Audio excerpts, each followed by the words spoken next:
It is week 7 in the NFL, and at the very least, the NFC East is contained to being awful against each other. They're going to get some wins this week, one way or another. The Big Ten is back. The nation can once again ignore Terrapin football. Fuck Maryland. You can tell Scott I said that too. And former running back Tiki Barber anchors the third leg of the joint bank account. Let's get after it.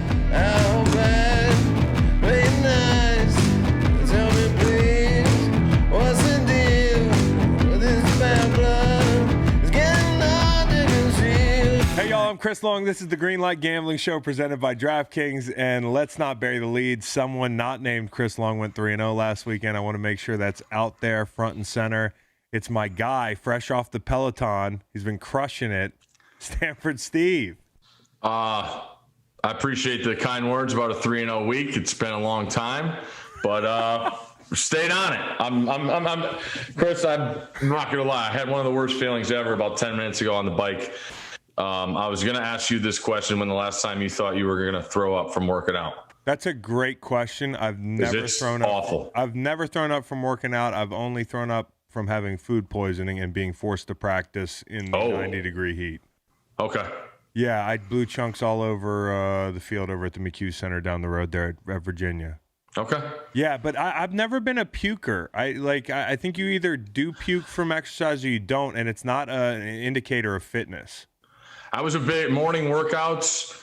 We used to have the Saturday morning, agility circuits and all that, where we had the garbage pails out there. Oh, yeah. But I was more of a dry heaver. You'd get over the bucket, but nothing ever came out. Yeah. But I could swear there was something that was going to come out. Mm-hmm.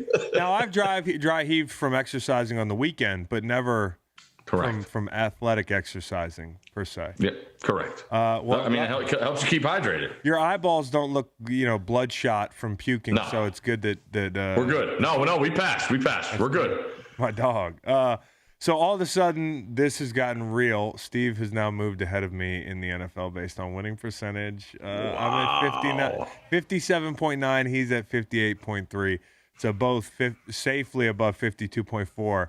But it's starting to get personal. I'm feeling it. You're spooked a little bit. I am a little bit spooked. You are? Yeah. Okay. It's Halloween. It's weird. It is. Weird shit's going to happen. We're inside. You're in the spirit. 10 days outside of Halloween, and Bill Belichick used to say the real season starts around Halloween, so maybe you're just making your move here. Did he really? I think he said something like that. He said a lot of things. I tried to digest it all. It was really difficult sometimes. I was under tremendous stress. You're always worried about getting yelled at. You don't want to be yelled at by the goat. Like you walk in the building in the morning, you're like, fuck. Really? I mean, not really. I mean, listen. There were those days, though. There were those days where you just, there's days in any football facility like that, but when the GOAT is breaking down the film as a unit, that's hard. Mm-hmm. I don't know how we got here, but it's week 7. And we get 3 picks apiece. You know the business. Steve, I think you go first because last week we rotated and you went 3-0. So I want you to go first and in your normal spot and just give me your 3 picks. All right. Wow. Look, he's so spooked. Let's see here. We're going to go Buffalo. Got to have a bad taste in their mouth the way they played the last 2 weeks. The Jets are the Jets. I went back to the first time these two teams played. I actually watched that game. I don't know why. Ended up being a 10-point game, I think. But Buffalo left a ton of opportunities out there. 2 guys collided, fell down on a Jamison Crowder, I think it was a 90, 85-yard touchdown, something stupid. Yeah. That would just totally change the score of the game. So I'm going to go Buffalo there, laying the points. Falcons, Lions, doesn't sound like any. I don't see any D in their name, no D in their game. That's not going to be a defensive coordinator's fun watch for that. So we're going to go over the point total there. And then Seattle, old theory, go against a team that covered Monday night. Seattle had extra time to prep for this. No one's playing better than Russell Wilson. I don't know why they would want Antonio Brown to screw that locker room up, but that's another story for another podcast. Mm-hmm. But I'm going to go Seattle there, laying the points on the road in a division game, which I'm sure I'm fired up for. But I say it every week. I feel like I trust Russell Wilson more than anybody. Trust him, and that's why I'll give you my first pick. It's going to be Arizona and Seattle in the over in that game. I do think, when you look at last year, it's kind of in the mid 50s right now, and you could have watched that Monday night game and said, oh, Arizona's quietly played really good defense, and they've got some players who have, although they lost Chandler Jones, who I absolutely love. Hope he gets well. Buda Baker was tremendous. Unbelievable. People are starting to realize the value and why they paid him the money they paid him. I do think, though, that it was just the Cowboys. And I don't know if people are going to be reactionary and look at the two games last year. There was a 20-17 game. There was like a 27-24 type game. Neither of those totals would get the job done. But I think Russ knows what he's up against. He knows to take them seriously, and I think I like your pick. I definitely like the over. I think it's going to be a shootout. Kyler's a year better, a year more mature. The Seattle defense is worse than it was last year, maybe, if possible. I don't know how to evaluate them. They're not good. That's what I was going to say. On the other side of that game Monday night, he only completed 9 passes. I know he didn't have to do a lot because of Zeke's fumbles, but that's the interest to me because, Seattle's, they don't have a lot of talent, but I still think schematically they'll try and do the things, not run up field on Kyler, those kind of things, make him throw the ball, So that's the matchup I'm looking forward to in that one. And if you're nervous, you could do the ill-advised teaser. You could tease the total down, go with the over, and take the Hawks getting a couple points if you're nervous. You could. Like me. If you're gun shy like me after a week that I had. So spooked. Look at you. Second, I really love the Steelers, man. You're kind of the way you're trusting Russell Wilson, I'm trusting the Steelers. They have a bunch of different ways they can win games. We're all excited about the Titans and the Steelers this weekend. The lone undefeateds in the AFC, right? Who would have guessed it? I don't know that anybody had that on the bingo card, but I do have the Steelers as my Super Bowl champs. I'm going to ride with them. I think you worry about Devin Bush. You made that point offline. What's that going to look like? I think, conversely, and we will find out, conversely, Taylor Lewan picked a bad time to get hurt as well. And two really important players to those teams respectively. And now you've got the best front in the league rolling up. And, Tannehill has got to get he's got to get the play action going if he wants to win this game. Just like most weeks when you're Tennessee. This is a team that could bottle up Derrick Henry, though, even without Devin Bush. No doubt. I'm afraid to say it, but I think they can, and I think they win this one. And it's a pick 'em in most places you can get it. I really like the Steelers. I think we're going to see that game again in the playoffs, too. Oh, it's going to be so fun. This week is so much better than the last two. Infinitely better. And you mean games watching, guy? Games watching. Now it's more difficult to make the right plays this weekend, I think, which is dangerous.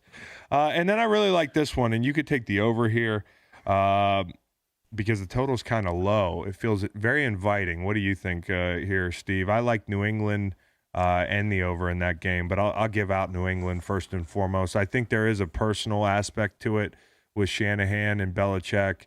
And, that's still stuck in Bill's head. I'm sure it felt like a win for most football fans, but for Bill, there was a loss baked in there in that, we had all that time to prepare for a Super Bowl, and they ran us out of the gym for a half in the 28-3 game. I think that there's part of Bill that wants to rectify that situation as well. And I think we're probably overvaluing the Niners and undervaluing the Patriots coming off last week. That for sure, the last point.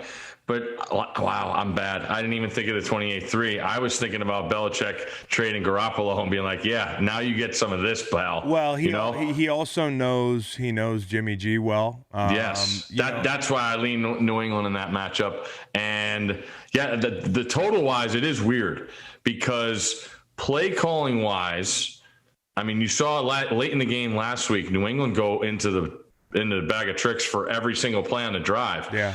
Throw to Jules, he throws it, then an option pass, throw to Cam, back to Cam. Like they tried everything at the end of that game.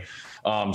And then Shanahan's my favorite play caller in the business. So I'm really, really excited to see. I really want to see what Bill does against Kittle. Yeah. He totally took Waller out of the game when they played him, and the way Kittle moves around, I'm just fascinated how the McCourties and those guys in the back end always seem to never get out leveraged. And in that, they never get beat over the top by those guys that run down the middle of the field. And that's what I love watching with New England. And there's a big key there. I mean, I think if you look at San Francisco, the first thing you want to do is take him away. You take him away and make them beat you left-handed with one hand tied behind their back. That's really the crux of the conversation. And there's no more scary place to go play football if you're a tight end than New England, because you're going to see every play a first-level defender redirecting, jamming that tight end. It's the worst. It's such a pain in the ass. Yeah, and you play tight ends, so it's awful. It's it's hard enough to run great routes when you're getting dinged at the line every play, and the coach says, "Fuck the pass rush." We're literally just going to make sure we're going to take your security blanket away. And that's a lot of why those guys have been really good. But you look at Denver last week, I really believe if you're looking at New England this year, their biggest asset, just like any year, is preparation and coaching. They barely got to practice. The facility was shut down. That was a trap game, even if it were not for COVID. And they failed it. I think they're going to be hungry. I think they're going to be ready. They're going to be motivated, and it's a good matchup. Agree. Joint bank account. Let's do college game of the week first. You have Rice, the Owls, first game of the year against Middle Tennessee. I love this pick. Middle Tennessee is up there with one of the worst picks worst teams in the country. North Texas, who is not good last week, ran for 492 yards. Rice comes in a whole month and a half to get to game plan for this Middle Tennessee team. Mike Bloomgren's the head coach. You remember he was offensive coordinator at Stanford when they really had it going. He's going to run power out of 900 different formations. They'll be tackles eligible. They'll be everything. I think Rice is going to try and keep the ball the whole game. Give me Rice minus the points. So I'm looking for this game right now. It's all the way down at the bottom. It's down at the bottom. Scroll. Enhance. Rice. You said Rice. The first thought in my head was, this is what you put your cell phone in.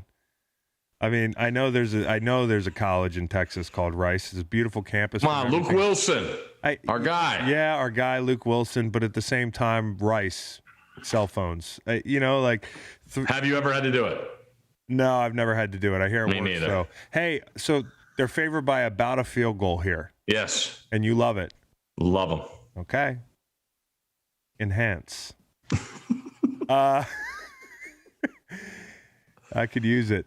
Let's go joint bank account here. And I just want to take the time to point out, and this doesn't count against the record, but I'm gonna tear my rotator cuff, pat myself on the back. There we go. The last 2 weeks, your boy has picked the upset of the week. You had Miami 2 weeks ago. He did. You sure did. And then I had Denver last week, money line, both of them. This week, let's look at the biggest lines on the board. Bills, Jets, not touching that one for the reasons you outlined. And then I also think, it's time for Josh Allen to make some throws. It's been a long 2 weeks. Yeah. He's been a little bit off. I know he's going to want to be out there shaking off the rust. I suppose I could give out, and I don't believe this is going to happen, Jags money line. It's not going to happen. Why don't you go first, and I'll think about a long shot. Oh, Bears, Rams, Monday night. Yeah, give me the Bears. Money line. They've played the Rams tough. I mean, I feel like this is you love Foles. I trust the defense.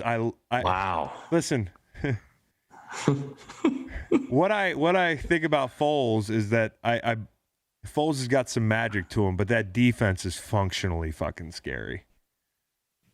And they've matched up well against the Rams. So I love their secondary personnel. And do we know who the Rams are? Like, I went through this whole cycle where in preseason I said the Rams probably weren't going to make the playoffs. I got a bunch of shit from Rams fans.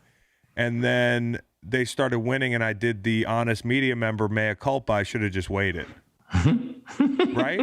Yeah. I don't know. I don't know who they are. You don't know. They won the NFC East. I don't know anything else outside that. All right. I'm going to go to the Big Ten. Everybody loves it. Yeah.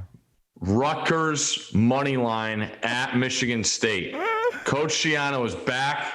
We're going back to chopping wood. Is he back there? Yeah, he's the head coach. They have 900 transfers.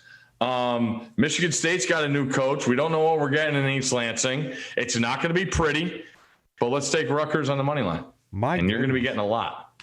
Well, we'll see what Tiki has to say. Hey, what's going to happen tonight real quick? Giants are going to keep it close and maybe win it at the end. Okay. I think they're going to win. I really do. So you think Giants are playing tough. Hey, that was a fun show. I'm thinking that signals a really good weekend for your boy and for Steve as well, who's hot off a 3-0 weekend last week. Stop being spooked, Chris. I need to man the fuck up and just hammer Rice. I'm going to hammer Rice. Do it. So everybody who listens to this pod, when I have to explain to Waylon that he's going to be riding the same bike the next 3 years and I can't get him a new one or some shit like that, it was Steve's fault. Sorry, Waylon. That'll do it. Check out the Regular Season Greenlight podcast, which drops every Monday and Friday. I just mentioned it. Comment, subscribe, all that good stuff. Subscribing is a really great thing. If you could do that, that would be awesome. And have a great weekend, everybody.